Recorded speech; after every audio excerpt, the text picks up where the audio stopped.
Polisi mkoa wa Morogoro linafanya uchunguzi wa tukio la kuchoma na kuharibu magari mawili katika wilaya ya Mvomero.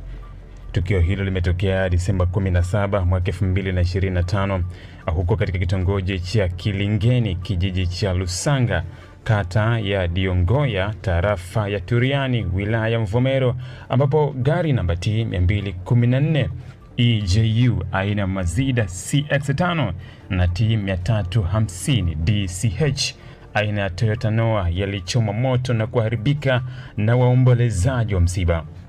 Ni kwamba magari hayo yalitumika kusafirisha mwili wa marehemu Mwanahassani Juma Khamis, mfanyakazi wa kazi za ndani mkazi wa Turiani, alifariki kwa maradhi Dar es Salaam, kisha kusafirishwa kwenda mkoani Morogoro kwa shughuli za mazishi.